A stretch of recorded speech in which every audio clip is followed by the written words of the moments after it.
गुरुजी राधे राधे। राधे राधे। मेरा नाम स्वाति हुआ, मैं रांची झारखंड से आई हूँ। मेरा मायका फ़िलहाल अभी रांची झारखंड में है। मेरा 4-5 सवाल है, इसलिए मैं फ़ोन लेकर के खड़ी हुई हूँ। मेरा पहला सवाल ये है गुरुजी की मम्मी जैसे जितिया करती है, हम लोग 3 भाई बहन हैं, 2 बहनें हैं 1 भाई, और मेरे घर में एक छोटा सा कुत्ता भी है। तो वो गुरुजी भाई बहन के समान ही है समझ लीजिए, मतलब मम्मी हम लोगों के कंपैरिजन में उसको ज़्यादा प्यार करती है।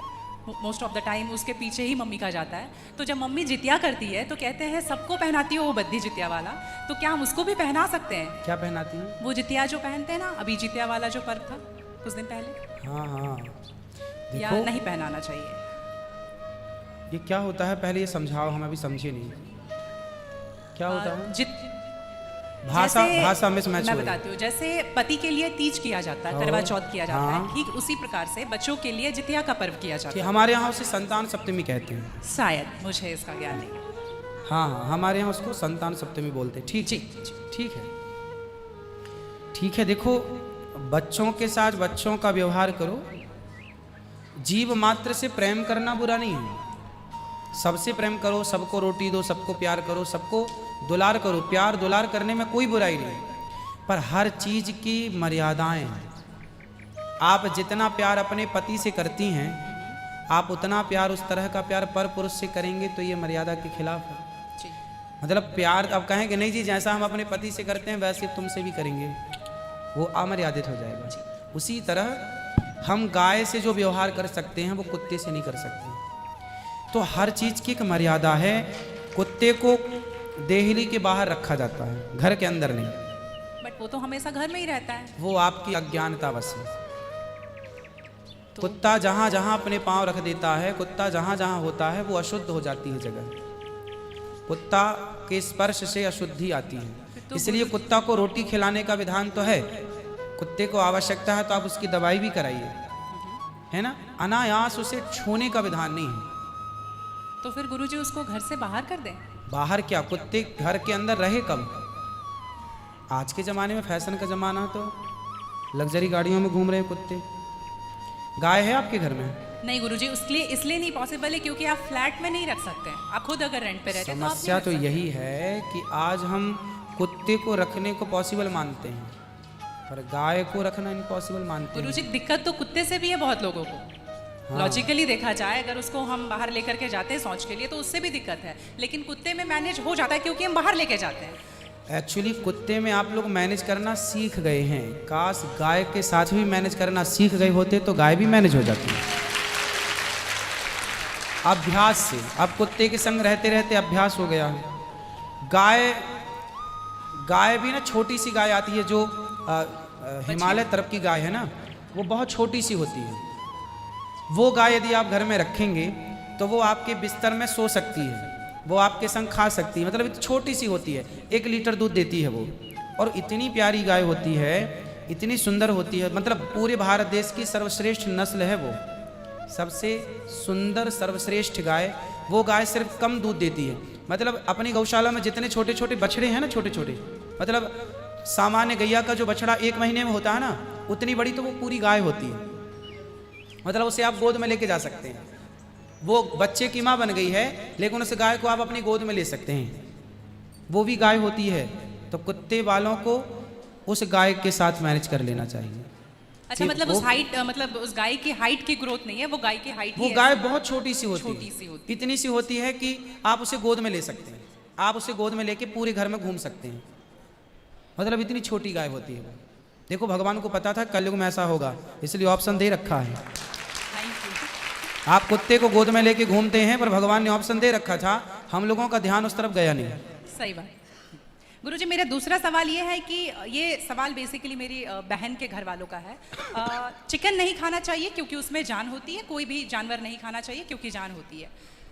प्लांट में भी तो जान होती है ना गुरुजी? हाँ होती है। तो फिर हम उसको तोड़ते हैं तो उसको नहीं दर्द होता? ऐसा उनके घर वालों का सवाल है, मेरे माध्यम से। नहीं, आप ठीक कह रहे हैं। देखो, आप ना गेहूं को चबा जाइए जी, चने को चबा जाइए, दालों को चबा जाइए, तो वो रोती नहीं है, चीखती नहीं है, उसमें रक्त नहीं होता, हड्डी नहीं होती, मांस नहीं होता, वो चीखती नहीं है, चिल्लाती नहीं है ना। पर आप मुर्गी को मारिए तो वो चीखेगी, चिल्लाएगी, भागेगी, खून है, हड्डी है, मांस है ना। एक्चुअली सिद्धांत है ना, देखो इतने सारे मर्द हैं, लेकिन इतने सारे मर्दों में एक मर्द ऐसा है जो आपका हाथ पकड़ के रह सकता है, आपका हाथ पकड़ के घूम सकता है, कोई कुछ नहीं बोल सकता, क्योंकि वो आपका पति है ना। समाज ने आपको इजाज़त दे दी, आपकी मांग भर गई, मंगलसूत्र आ गया, अब समाज ने स्वीकार कर लिया कि ये मर्द, ये पुरुष अब आपका पति है। अब आपको दूसरे पुरुषों के साथ देखा गया तो आप अच्छे नहीं माने जाएंगे। तो जैसे समाज ने एक पुरुष के संग, एक स्त्री के संग इजाज़त दे दी, शास्त्र ने इजाज़त दे दी कि आप इसके साथ रह सकते, ये लीगल है, उसी तरह आपको गेहूं, चावल, अंकुरित अनाज चीज़ें, दाल, चावल, सब्जी, रोटी खाना लीगल, वेद ने आज्ञा दे दी, ये खा सकते हैं, मांस के लिए आज्ञा नहीं दी। पतिव्रता नारी पराये मर्द के संग, पराये पुरुष के संग घूमेगी तो समाज उसे ठीक नहीं कहेगी। उसी तरह हमें शास्त्र आज्ञा करते हैं कि हमारे ठाकुर जी, हमारे राम फल खाते हैं, हमारे राम फल खाते हैं, दाल, चावल, साग, सब्जी, बादाम, काजू ये खाते हैं, तो हमारे राम, हमारे कृष्ण खाए, मतलब वेद ने आज्ञा दे दी कि आप ये खा सकते हैं, ये खाने का पदार्थ है। मांस शेर के लिए है, बिल्ली के लिए है, कुत्ता के लिए है। क्या आप कुत्ता हैं? क्या आप बिल्ली हैं? क्या आप शेर हैं? क्या आप चीता हैं? नहीं। फिर जब हम मनुष्य हैं तो मनुष्यवत व्यवहार करें जी। हम वो ना खाएं जो हमारे लिए नहीं है। अब मांस खाने वाले जानवर ना, आप गौर से देखिएगा, मांस खाने वाले जितने जानवर होते हैं, कुत्ता, बिल्ली, चीता, शेर, सब जीभ से चाट चाट के पानी पीते हैं जी। आपने कुत्ते को पानी पीते देखा हो, लेकिन आप कैसे पानी पीते हैं? होंठों से पीते हैं, मुंह से पीते हैं। गाय कैसे पानी पीती है? मुंह से, जैसे हम लोग पीते, कुत्ता चाट के, बिल्ली चाट के। मतलब शाकाहारी जानवर और मांसाहारी जानवर दोनों ईश्वर ने बनाए हैं। गाय को आप मांस परोसिए नहीं खाएगी, वो बकरी को मांस परोसिए नहीं खाएगी, भैंस को मांस परोसिए नहीं खाएगी। जब जानवर होके अपने धर्म में अटके हैं तो हम इंसान क्यों अपना धर्म छोड़ रहे हैं? अब जो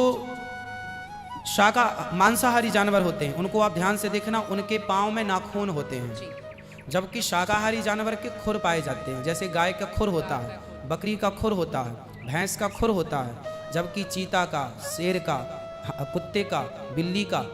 अब आप देखिए कि आपके ईश्वर ने पैर बनाए हैं ना तरीके से, आप मुंह से पानी पी, मतलब आपके लक्षण शाकाहार से मैच कर रहे हैं, है ना। बिल्ली के, कुत्ते के यहाँ कहना है दांत बड़े बड़े होते हैं मांस फाड़ने के लिए, आपके नहीं है। मतलब आप ईश्वर की तरफ से शाकाहार। और अब मैं नहीं कहता, आप मेडिकल साइंस का अध्ययन करके देखिएगा, साइंटिस्ट लोग अब से, अभी मैं इंग्लैंड गया था, वहाँ मुझे बताया कि जो अंग्रेज लोग इनके बाप दादी जो मांस खाते चले आए हैं, अब कुछ अंग्रेज लोग इतने जागरूक हो गए हैं कि अब वो मांस नहीं खाते। वो कहते हैं कि अब इसको खाने से बीमारियां बढ़ रही हैं, लोग परेशान हो रहे हैं। पहले के लोग जंगल में कंदमूल फल खाते थे, ये अब खाने लग गए हैं, सुअर खा रहे हैं, कुत्ता खा रहे हैं। अब बहुत सारे लोग शाकाहार की तरह जो जागरूक हैं बढ़ रहे हैं।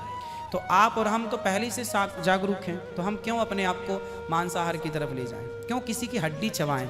बताइए, हमारे यहाँ मुर्दे को छूने से लोग नहाते हैं, कितनी दुर्गंध है। अब देखो, आप गेहूं, आप पालक काटो, गोभी काटो, है ना, मूली काटो, गाजर काटो, दाल पकाओ, कोई दुर्गंध आती है आपकी रसोई में? नहीं। लेकिन आप मुर्गी पकाओ, मुर्गी काटो, बिल्कुल वो बदबू से भर जाएगा। मतलब आपकी नाक भी आपको गवाह देने लग जाएगी, भाई बस कर, है ना। तो शरीर एक्सेप्ट नहीं करता, आप जबरदस्ती खिला रहे। गुरुजी, मेरा तीसरा प्रश्न ये है कि जैसे हम लोग एकादशी करते हैं और किसी दिन अगर हम बाहर रहते हैं और उस दिन एकादशी है, फॉर एग्जांपल हम आउट ऑफ स्टेशन है और उस दिन ख्याल नहीं कि एकादशी है, तो अगर हम बाहर चावल खा लेते हैं या लहसुन प्याज खा लेते हैं तो क्या वो ब्रेक हो जाता है पर्टिकुलर एकादशी उस दिन का, या पूरा कंटिन्यूड रहता है? जो 108 हम कर रहे हैं कंटिन्यू कैसे रहेगा? वो पर्टिकुलर वाला कैंसिल होता है ना जिस दिन हम खा लिए बाहर। हाँ, आपने जो खा लिया वो एकादशी भंग हो गई जी। और पीछे से जो हम कंटिन्यू जो करते आए हैं वो तो जो किया वो मिलेगा, जो आगे करेंगे वो मिलेगा। पर हमें इस बात का ध्यान रखना चाहिए। यदि आपने एक बार खा लिया, एकादशी के दिन कोई ने धोखे से कुछ खा लिया, चावल खा लिया, रोटी खा ली, बिस्किट खा लिया, तो भगवान से क्षमा मांगनी चाहिए, प्रभु अज्ञानवश हुआ, हमें क्षमा कीजिए। और फिर उतने को ही फलाहार मान लेना चाहिए, फिर कुछ नहीं खाना चाहिए। जैसे आज आपने धोखे से चावल खाया, आपने खाया ही एक कौर, तभी याद आया आज तो एकादशी, अब आप बोलेंगे नहीं, हे प्रभु अपराध हुआ, क्षमा, भगवान का नाम जप करो और उसको ही मान लो कि अब मेरा पारण हो गया, अब फिर मैं कुछ नहीं खाऊं, तो फिर वो पूरी एकादशी मान ली जाएगी।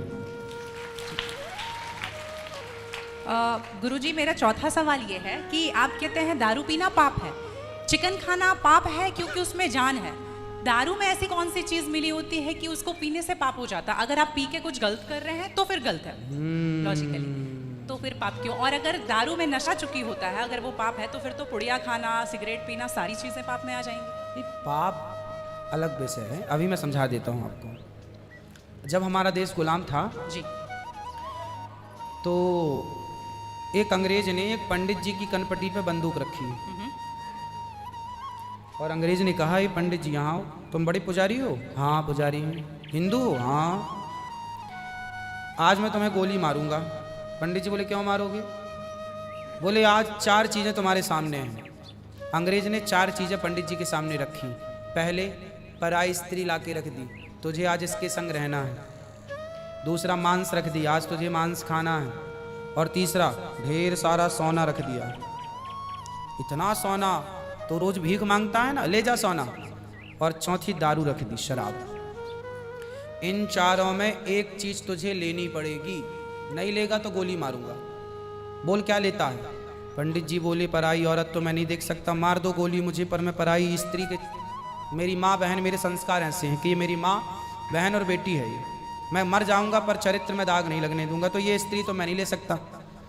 अब मांस भी मेरे धर्म के खिलाफ है, आप गोली मार दो, मैं ब्राह्मण हूँ, मैं मर जाऊंगा पर ये धर्म नहीं छोड़ूंगा।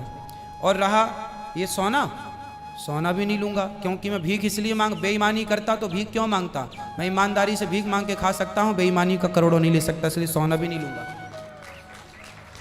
हाँ, पंडित जी को लगा ये तो पानी है, दारू शराब, उनको दारू पानी लगा, ये तो पानी है। पंडित जी को बेचारों को पता नहीं था कि दारू का क्या मजा है। अब उनको लगा ये पानी है, पिएंगे निकल जाएगी। पानी समझ के पंडित जी ने बोला कि चलो गोली कनपटी में बंदूक रखा है, चलो पी लेते हैं, अभी निकल जाएगी शाम तक। पंडित जी ने दारू पी, और जब दारू पी ली तो दारू जब पी तो नशा चढ़ा। और जब नशा शराब का जब नशा चढ़ता है तो इंसान नहीं रह जाता। जैसे स्त्रियों को, जिसको ऑपरेशन होता है ना, जी, तो रीढ़ की हड्डी में डॉक्टर एक इंजेक्शन लगाते हैं स्पाइनल में, जिससे शून्य हो जाती है। वो अंग क्या हो जाता है? कोई भी ऑपरेशन में डॉक्टर आपको शून्य कर देता है। उसी तरह शराब आपके मस्तिष्क को, आपके सोचने विचारने की क्षमता को शून्य कर देती है, माइंड को शून्य कर देती है।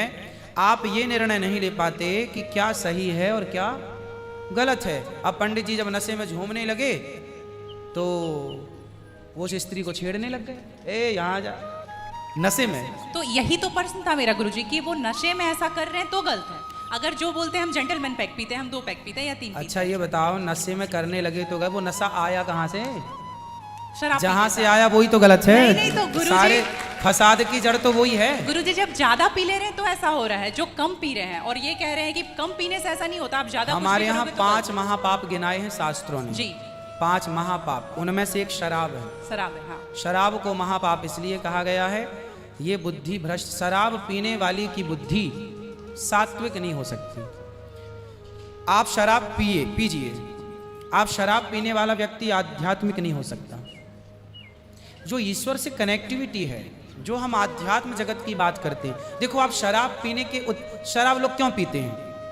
शराब कौन पीता है? समाज में 2 किस्म के लोग होते हैं। एक वो होते हैं, जैसे मैं सात्विक हूँ, आप सात्विक हैं, आप चाहते हैं कि मैं भजन करूँ भगवान का, ज़्यादा हाय नहीं, शांत खुश भगवान के चिंतन में। एक तो इस प्रकार का आदमी है भगवत चिंतन में, वो ज़्यादा खाता भी नहीं। एक आदमी कैसा है जो विषय भोगी है। शराब शरीर को गर्म करती है, शराब शरीर को गर्मी पहुंचाती है। और जो व्यक्ति भोगी होता है, जिसे भोगों को भोगना है, वो लोग शराब का उपयोग करते हैं अपने भोगों की क्षमता को बढ़ाने के लिए। अब जिसे भोगना है वो तो अपनी क्षमता भोगों की बढ़ाए और शराब पिए, परंतु जिसे भगवत प्राप्ति करना हो, ईश्वर से नेह करना हो, मन लगाना हो, संत लोग एक टाइम भोजन करते हैं, 2 टाइम नहीं खाते। बोले शरीर को केवल जिंदा रखना है, ज्यादा खिलाएंगे तो शरीर ये फिर हानिकारक है। मन भटकेगा। इसलिए यदि आपके अंदर ईश्वर की प्राप्ति की साधना है तो आपका आहार विहार शुद्ध अपने आप हो जाएगा। और मन में यदि कामना है तो फिर लोग तो चरस भी पीते हैं, अफीम भी लेते हैं। ये सब चरस अफीम क्या करती हैं? शरीर को उत्तेजित करती हैं।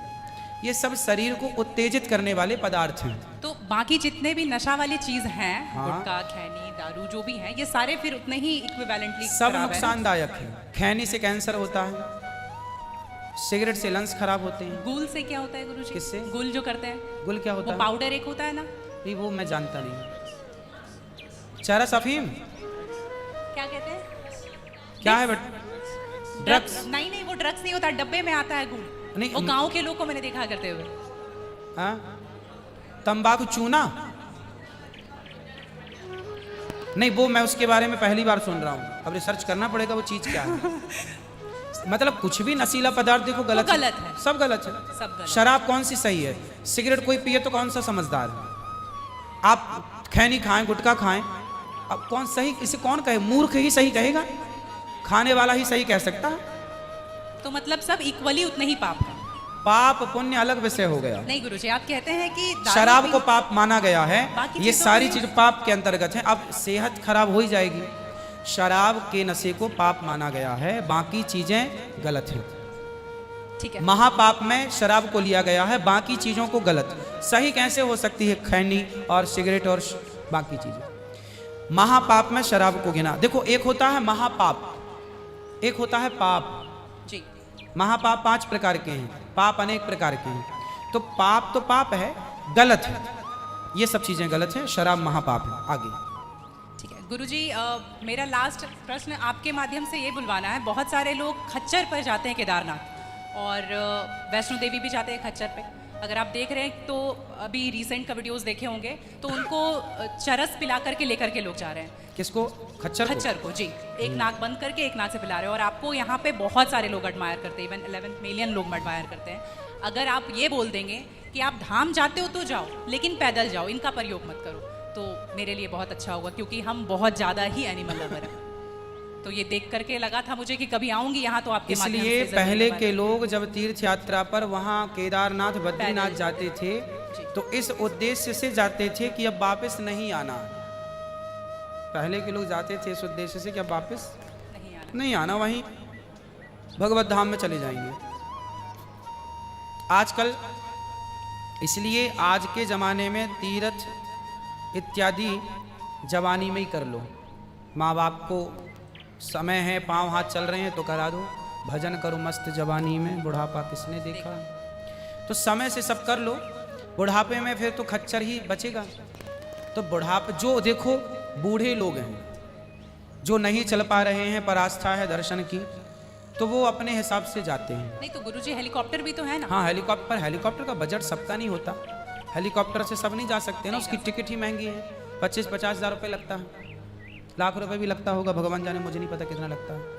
अब सामान्य आदमी कहाँ वो 50 हज़ार की टिकट कटाएगा, वो तो 1000-2000 देख के जाना चाहेगा।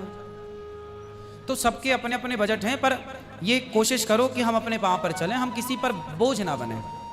ये सही है कि हम किसी जीव को परेशान ना करें। यदि वो गधा बधा जो भी है खच्चर, वो यदि स्वस्थ है, क्योंकि हमारे यहाँ राजाओं के ज़माने में घोड़ों पर ही सवारियाँ होती थी, रथ घोड़ों के द्वारा ही चलाए जाते थे, तो उन घोड़ों का ध्यान भी रखा जाता था। पंच परमेश्वर कहानी है, जुम्मन से खलगू चौधरी, उसमें एक इक्का गाड़ी की भी कहानी है ना, तो उसमें बैल के द्वारा इक्का गाड़ी चलाई गई, उसका जिक्र है। तो हमारे यहाँ पहले ना जैसे किसान खेत में जुताई करते थे, जुताई जी। तो बैलों से होती बैलों थी, से होती तो बैलों को ना दिन भर जुताई में रखते थे और रात भर उनको चराते थे। रात भर वो अच्छा घास खाएं, दिन भर उनको जब भी गर्मी पड़े 2 घंटे का रेस्ट, 2 घंटे छोड़ दें, वो चर लें, वो पानी पी लें, मतलब उनका प्रॉपर ख्याल रखा जाता था। आज कुछ लोग क्या है, पैसे कमाने के लिए उनका ख्याल तो रखते नहीं हैं, और वो पैसे लेने के चक्कर में ना उसको भरपेट खिलाते हैं, ना उसका पानी का ध्यान, ना खाने का ध्यान, तो वो कमज़ोर हो जाता है, मर जाता है कई बस बार। वही प्रॉब्लम है गुरुजी, वो 5-5 बार चढ़ाते हैं और आने के टाइम पे पूरा पाँव टूट जैसा जाता है और फिर उसका ध्यान नहीं रखते। उसकी खिलाई पिलाई हो और एक समय होता है, यदि जवान है तो उसको उपयोग में लिया जाए, बूढ़ा है तो उसको रिटायर कर दिया जाए। अब बूढ़े गधे के ऊपर भी लोगों को बिठा कर ले जाएंगे तो हर व्यक्ति जानवर हो या इंसान हो, हर चीज़ की एक क्षमता होती है। जवानी सबके साथ होती है और बुढ़ापा भी सबके साथ होता है। जी। तो उन लोगों को भी इस बात का ख्याल रखना चाहिए। आप लोग भी अपने पाँव पर चलने की कोशिश करें और कुल मिला के जीव पर कोई भी भार ना बने, जीव मात्र को हम परेशान ना करें। जी, धन्यवाद गुरुजी।